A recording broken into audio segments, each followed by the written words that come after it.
बिस्मिल्लाहिर्रहमानिर्रहीम। अस्सलाम वालेकुम नाज़रीन, आप यूट्यूब चैनल देख रहे हैं। मैं इमरान खान हूँ। शाकिर एवान साहब को भी रात गए अगवा कर लिया गया। उसके बारे में पहले मेरे पास इन्फॉर्मेशन नहीं थी। शाकिर एवान साहब जो हैं वो बड़े मेहनती जर्नलिस्ट हैं। मैं उनके साथ कुछ इंटरव्यूज़ भी कर चुका हूँ और बड़ी शानदार तरीके से और बड़ी ईमानदारी के साथ वो अपना काम करते हैं।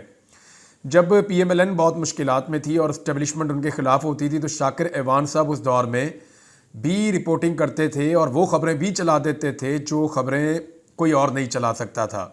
फिर वक्त गुजरा और PMLN ने जूते पॉलिश किए, इक़्तिदार में आ गए और इमरान खान साहब के ऊपर इस्टेब्लिशमेंट की चढ़ाई हो गई।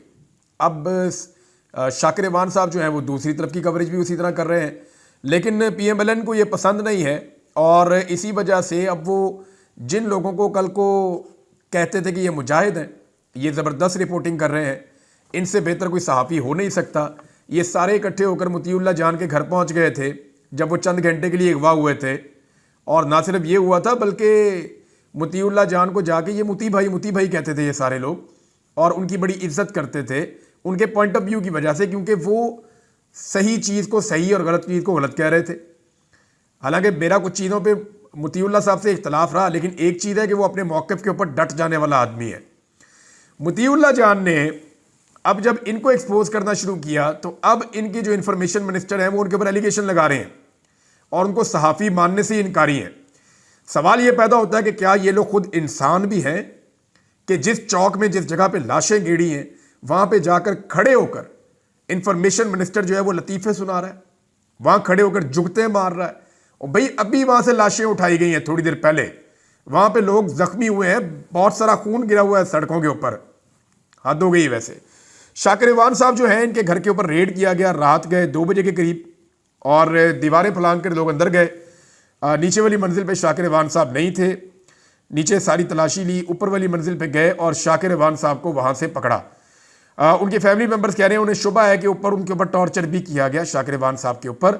इन्होंने पूछा कि जनाब आपके पास कोई वारंट है, कोई अरेस्ट वारंट है, कोई सर्च वारंट है, तो इसके ऊपर उनके ऊपर टॉर्चर किया गया। फिर उनको उठाकर वहाँ से ले गए, क्योंकि इससे पहले भी जो है वो इनके घर वाले ऐसी चीज़ें फेस कर चुके हैं, लिहाजा वो बंदों को पहचानते भी हैं। जो लोग आए थे रेड करने के लिए उनमें कुछ पुलिस वाले थे, कुछ FIA वाले थे और कुछ नामालूम अफराद थे जो नकाबपोश थे। उन्होंने मुंह के ऊपर मास्क पहने हुए थे, जैसे बंदे आपने बाकी रेड्स के अंदर देखे, मेरे घर पे जो गए थे या वो आगा शेख आगा के घर जो गए थे, बाकी लोगों के घर जो जाते हैं वो आपको नज़र ही आ जाते हैं।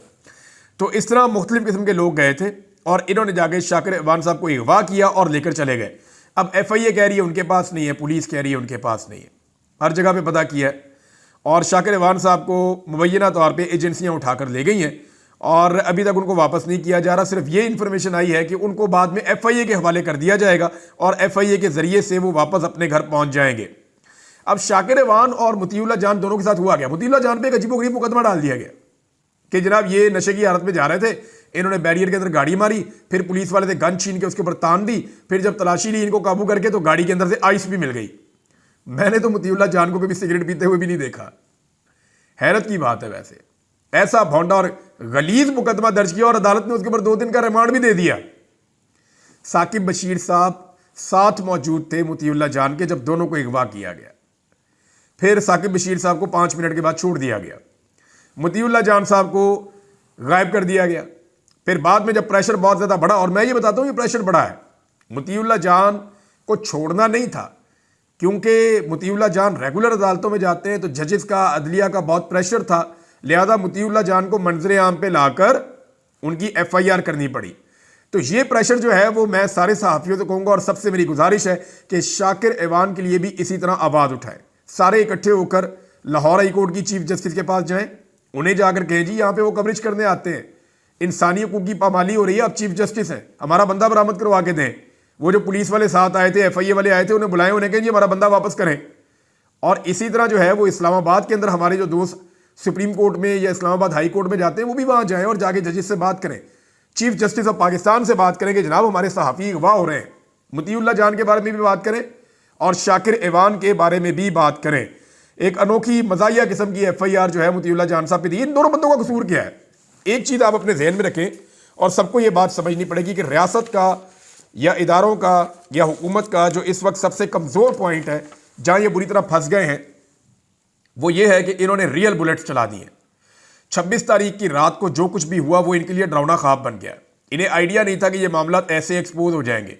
मुझे एक शायर है, उनका शेर याद आ गया, इकबाल अजीम साहब उनका नाम है। उन्होंने एक दिन बड़ा ज़बरदस्त शेर कहा था, एक गज़ल है पूरी, उसके अंदर से उनका एक शेर है कि कातिल ने किस सफाई से धोई है आस्तीन, कातिल ने किस सफाई से धोई है आस्तीन, उसको खबर नहीं कि लहू बोलता भी है। तो लहू बोलता है जी, आप लाशें छुपा नहीं सकते, आप खून के निशान मिटा नहीं सकते। ये आपके पीछे आएगा। बीबीसी ने बड़ी ज़बरदस्त इसके ऊपर एक डॉक्यूमेंट्री लिखी है, लेकिन इसका इंपैक्ट बहुत गहरा आ रहा है, पूरी दुनिया के अंदर आ रहा है। आलमी सतह के ऊपर ये जो हुक्मरान हैं और इनके साथ जुड़े हुए लोग हैं, ये सारे फंस गए हैं और इनको जो है वो एक मुजरिम के तौर पे देखा जा रहा है, जिन्होंने निहत्ते अवाम के ऊपर अंधाधुंध फायरिंग की है। ये क्लेम किया गया कि जनाब जो मुजाहिरीन है उनके पास बहुत सारे हथियार थे, कुछ हथियार लाके सामने भी रख दिया। आपको पता है हथियार तो जब मर्जी पुलिस लाके सामने रख देती है, इनके पास पड़े रहते हैं हमेशा। तो हथियार लाके रख दिए जनाब, ये उनसे बरामद हुए। एक विजुअल ऐसा नहीं है जहां पे ये लोग हथियार लेकर आ रहे हो। पाकिस्तान तहरीक इंसाफ ने बाकायदा ये इंस्ट्रक्शन दी थी कि हथियार लेकर कोई नहीं आएगा, और कोई भी हथियार लेकर नहीं आया था, सवाई कुछ सिक्योरिटी अली अमीन गंडापुर की जो वजीर आला की है या एक दो लोगों की, उसके अलावा और किसी के पास हथियार नहीं थे। तो ये एक गलत एलिगेशन लगाया गया कि पाकिस्तान तहरीक इंसाफ के लोग हथियार लेकर आए। इस पर अल जज़ीरा ने कहा कि जी हम सारा दिन रिपोर्टिंग करते रहे, बीबीसी ने, बाकी सारों ने, आलमी मीडिया ने रिपोर्टिंग की है, लोकल मीडिया ने रिपोर्टिंग की है, कोई एक बंदे ने नहीं कहा कि ये हथियार लेकर आए। और किसी एक पुलिस वाले को या एक रेंजर्स को या किसी बंदे को अभी तक सामने नहीं लाया गया जिसको गोली लगी हो। अब अगर किसी को ला के उसको पट्टी करके डॉक्टर से झूठा मेडिकल लीगल सर्टिफिकेट जो है वो बना के और लाकर कह दें जनाब इसको गोली लगी है, तो हम कुछ कर नहीं सकते। लेकिन वकूए के ऊपर एक भी ऐसा वाकया या एक भी ऐसी चीज रिपोर्ट नहीं हुई, जबकि अब तक दर्जनों लोगों की वीडियोस और तस्वीरें आ चुकी हैं जिन्हें गोलियां लगी हुई थी। या तो वो नीम मुर्दा हालत में थे, या वो बेहोशी की हालत में थे, या वो करा रहे थे, या उनको अस्पतालों में शिफ्ट किया जा रहा था। जो लोग अस्पतालों में गए हैं वो ये कह रहे हैं कि अस्पतालों के अंदर मरीजों का तांता बंधा हुआ था, और ज्यादा लोग वो थे जो बुलेट इंजरी के साथ आए थे। अस्पताल के अमले ने जो पहला डाटा जारी किया था उसमें बुलेट इंजरी आखिरी कॉलम में लिखी हुई थी, और 28 लोगों का वो डाटा था।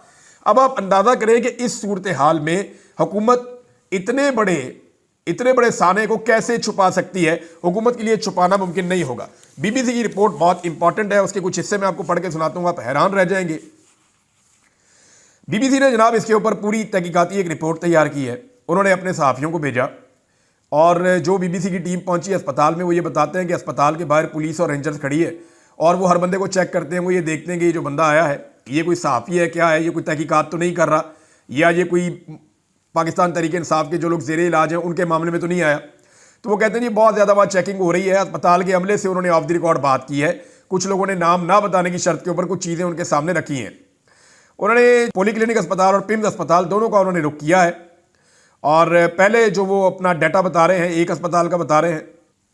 ये पॉलीक्लिनिक अस्पताल है, और ये बताते हैं जनाब के यहाँ पे 3 अफराद की लाशें मौजूद थी, जिनमें से एक की लाश जो है वो बुध की रात तक मुर्दा खाने में मौजूद थी।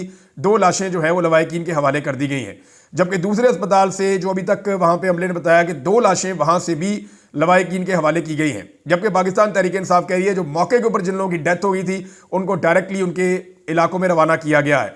तो इस तरह पाकिस्तान तहरीक इंसाफ ने जो फिगर दिया है, यानी अभी वो अपना डाटा कंपाइल कर रहे हैं, तहरीक इंसाफ अपने हर इलाके से चेक कर रही है कि कौन कौन से बंदे मिसिंग हैं, फिर उनको जो है वो गिरफ्तार होने वालों की लिस्टों के अंदर चेक कर रहे हैं, और जो बंदे लापता होंगे वो कहाँ गए उसके ऊपर फिर तहरीक इंसाफ अपना एक डाटा जारी करेगी कि हमें इतनी लाशें मौसूल हो गई हैं, और ये बुलेट इंजरी हुई थी, हमारे इतने जख्मी हैं, इन्हें गोलियों से जख्म लगे हैं, और इसके अलावा हमारे इतने लोग जो है वो लापता हैं जिनके बारे में हमें नहीं पता कि या उनको मार दिया गया है या उन्हें लापता कर दिया गया है, और इसके अलावा इतने बंदे हमारे गिरफ्तार हैं और वो फलां जेलों के अंदर या फलां थानों के अंदर बंद है। पाकिस्तान तहरीक इंसाफ इसके ऊपर काम कर रही है, लेकिन बहुत दबाव है।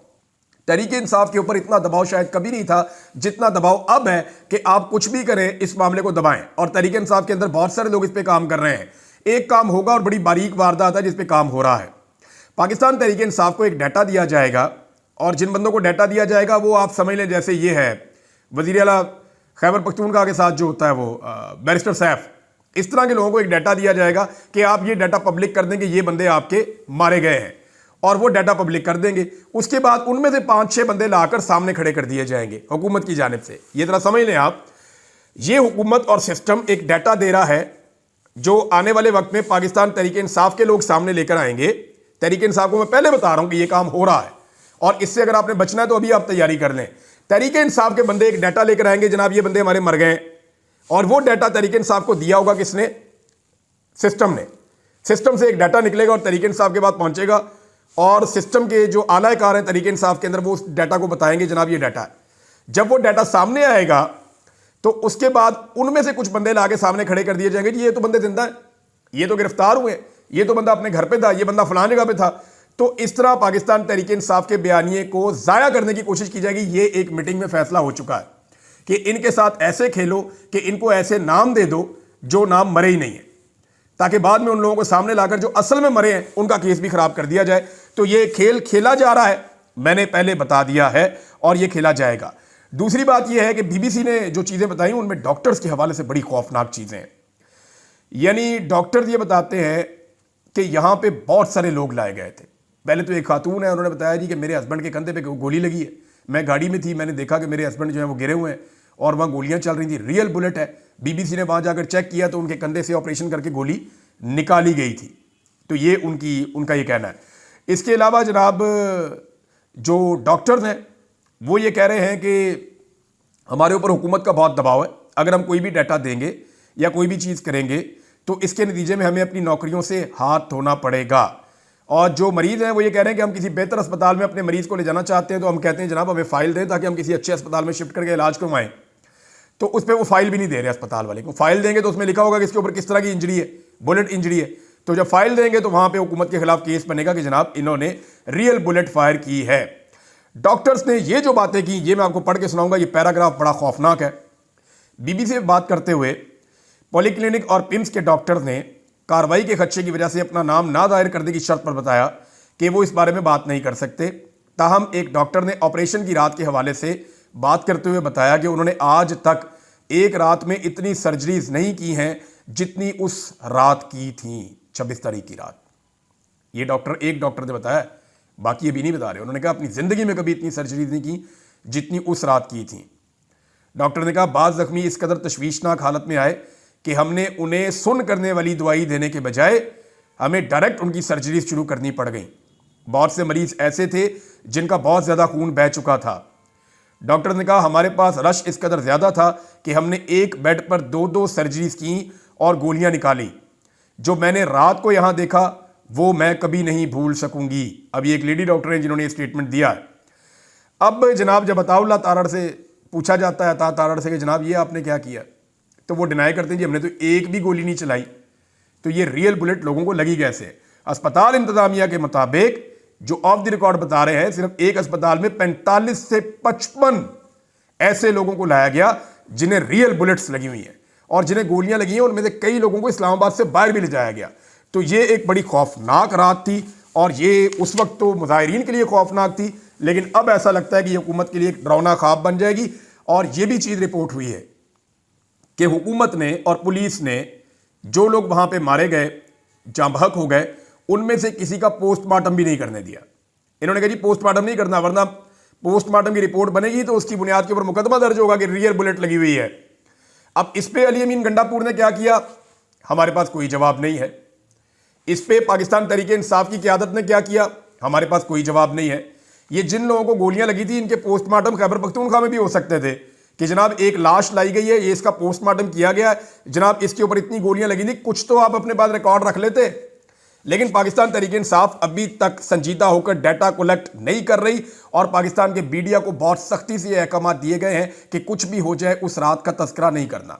इमरान खान का जितना मर्जी आप नाम लें, उनके नाम पर से तकरीबन पाबंदी हट गई है कि जितना मर्जी आप उसका नाम लें, रोला डालें, आप पॉलिटिक्स के ऊपर बात करें, आप पाकिस्तान तहरीक इंसाफ के अंदर इख्तलाफात के ऊपर आप बात करें, आप लाशों का मजाक उड़ाएं, उस वकूए का मजाक उड़ाएं, कुछ करें, लेकिन उस रात को जो जुल्म हुआ है, जो जबर हुआ है, उसके बारे में कोई बात नहीं करेगा। है ना फिरौनियत आपको? यानी मैं इसको अब कहां मिसाल दूं, यानी किसके साथ इसको लाके जोड़ूं मैं? आज के जदीद दौर में सरेआम गोली चलती है, लोगों को मारी जाती हैं, लोग अस्पतालों में पहुंचते हैं, सुराखों वाले जख्म मैंने देखे हैं वीडियोस के अंदर, उनको पोस्ट नहीं कर सकते, वो इतने खौफनाक किस्म के हैं।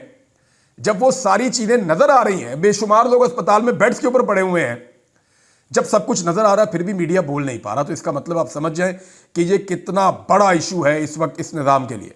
नाज़रीन, जो लोग वापस जा रहे थे उनमें से कुछ लोगों को गिरफ्तार किया गया है और पता चला है कि बलूचिस्तान से ताल्लुक रखने वाली क़यादत और कुछ पंजाब के लोग जो हैं, इवन खैबर पख्तूनख्वा के भी, उनको अगवा कर लिया गया है। ना वो किसी ना उनकी लाश मिली है, ना वो किसी पुलिस स्टेशन में है, ना उन्हें जेल भेजा गया है और ना ही उनके ऊपर कोई और, ना वो जख्मी हुए, ना वो अपने इलाकों में पहुंचे हैं। तो बाकायदा कंफर्म किया जा रहा है कि कुछ लोगों को अगवा करके साइड पे किया गया है। मुमकिन है कि 9 मई तर्ज का कोई और मामला बनाया जाए और ये किया जाए कि जनाब इनके बयानात की रोशनी में इमरान खान साहब को किसी तरह फांसा जाए।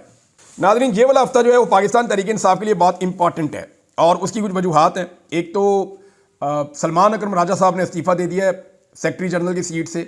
हालांकि ये इस्तीफ़ा देने का टाइम नहीं है, जिम्मेदारी लेने का टाइम है। सलमान अकरम राजा साहब क्योंकि नाकाम रहे, लाहौर से जुलूस को लीड करने में, उन्होंने वहाँ से लोगों को लेकर आना था, लेकिन उन्होंने साफ कहा जनाब 10, 20, 25, 30 बंदों से ज़्यादा इकट्ठे नहीं हो पा रहे थे और जैसे ही बंदे निकलते थे वैसे ही अटैक हो जाता था। हर तरफ कर्फ्यू का समा था और रुकावटें इतनी ज़्यादा लगाई गई थी कि किसी सूरत भी हम इस काबिल नहीं थे कि हम पहुँच जाते इस्लामाबाद तक। तो सलमान अकरम राजा साहब ने लगभग अपनी रिस्पॉन्सिबिलिटी ली है और जिम्मेदारी लेते हुए उन्होंने इस्तीफ़ा दिया है, लेकिन उन्होंने कहा हम आगे बढ़ेंगे अपने गुस्से और अज़म के साथ, हम हर कानूनी रास्ता अपनाएंगे, हम एक पुरअमन सियासी जमात हैं, हम एक जत्था हरगिज़ नहीं है। ये सलमान अकरम राजा साहब ने कहा है। लेकिन सलमान अकरम राजा साहब को इतनी वो करने की ज़रूरत क्या है? यानी सलमान अकरम राजा साहब बेहतरीन काम कर रहे हैं और उन्होंने सच बोला है कि इस वजह से हम नहीं निकल पाए। असल में तो वो लोग हैं जो फोटो सेशंस कर रहे थे। असल में तो हमाद अजहर से पूछना चाहिए ना कि आप पंजाब के सदर हैं, बताएं जी आप कितने बंदे लेकर आए। पंजाब के सदर की रिस्पॉन्सिबिलिटी थी ना कि उन्होंने लेकर आने थे बंदे इस्लामाबाद में। खुद वो कश्तियों के ऊपर ट्रैवल कर रहे थे, कभी पैदल ट्रैवल कर रहे थे, बेचारे रास्ता ढूंढ रहे थे। ऐसा नहीं है कि उन्होंने कुछ नहीं किया, लेकिन अगर पंजाब लगातार फेलियर का शिकार हो रहा है। अभी मेरी कुछ लोगों से बात हो रही थी, उन्होंने कहा जी फैसलाबाद के सवाए 2 MNAs के कोई भी नहीं निकला। कुछ MNAs आए, उन्होंने एक हुजूम के साथ खड़े होकर फोटो सेशन किया और उसके बाद वो गायब हो गए, वो मिले ही नहीं। नसार जट साहब निकले हैं और ये तलागंग तक तो देखे गए हैं और तलागंग के बाद तक जो है वो इस्लामाबाद तो नहीं पहुंच पाए, डी चौक में तो नहीं आ पाए, लेकिन हामिद रजा साहब भी जो हैं वो इस्लामाबाद की तरफ बहुत ज़्यादा जोर लगा के कोशिश करते जाने की, बड़ा लंबा रास्ता उन्होंने इख्तियार किया हुआ था। अब हामिद रजा साहब ने भी इस्तीफ़ा दे दिया कोर कमेटी से भी और पॉलिटिकल कमेटी से भी, और वो ये कह रहे हैं मैं इमरान खान साहब को मिलकर सारी सूरत हाल बताऊंगा कि पंजाब के अंदर जो है वो किसी किस्म का कोई एक्टिविटी हो ही नहीं रही। तो पाकिस्तान तहरीक इंसाफ की जो पंजाब की क़यादत है वो पूरी तरह नाकाम हुई है और इसी पंजाब की क़यादत ने सलमान अकरम राजा साहब को दीवार के साथ लगाया, जिसकी वजह से उन्होंने इस्तीफ़ा दिया है। हालांकि इस्तीफ़ा दूसरे लोगों को देना चाहिए था। सलमान अकरम राजा साहब ने सारी बात खुलकर की और उन्होंने चार्जशीट किया कि लाहौर में ये हुआ, साहिवाल में ये हुआ, गुजरावाला में ये हुआ। उन्होंने एक एक चीज़ कमेटी के अंदर बैठ के बताई। तो जब उन्होंने बताई तो फिर उनके ऊपर अटैक कर दिया। पुराने जितने घाघ लोग बैठे हुए हैं पाकिस्तान तहरीक इंसाफ में अपनी ग्रुपिंग बना के, उन्होंने सलमान अकरम राजा साहब पे अटैक किया। और फवाद चौधरी साहब को सलमान अकरम राजा साहब पे क्यों गुस्सा है? देखिए फवाद चौधरी साहब का मैं आपको एक चीज़ कंफर्म कर देता हूँ कि चौधरी साहब ना बड़े यारबाश आदमी हैं। हमाद अजहर और फवाद चौधरी ऐसे है, हमाद अजहर को तकलीफ होती है तो फवाद चौधरी को तकलीफ होती है, फवाद चौधरी को तकलीफ होती है तो हमाद अजहर को तकलीफ होती है। ये दोनों आप ये समझ लें ये यक जान दो कालब है। तो हमाद अजहर के ऊपर सारा मलबा गिरता है पंजाब का, उनके बारे में कोई कुछ बात नहीं करता, लेकिन सलमान अकरम राजा साहब के ऊपर सारे अटैक कर देते हैं। जरा इस चीज के ऊपर भी गौर करें, बंदे को इंसाफ वाली बात करनी चाहिए। अब ये लाशें कहां गई और कितने लोग शहीद हुए, कितने लोग लापता हैं, पाकिस्तान तहरीक इंसाफ को इसके ऊपर बाकायदा इंक्वायरी करके सही डाटा देने के बाद सोग का ऐलान करना चाहिए। यह बहुत बड़ा सानिया है। अब तक के लिए इतना ही, अपना ख्याल रखिएगा, अपने इस चैनल का भी। अल्लाह हाफ़िज़।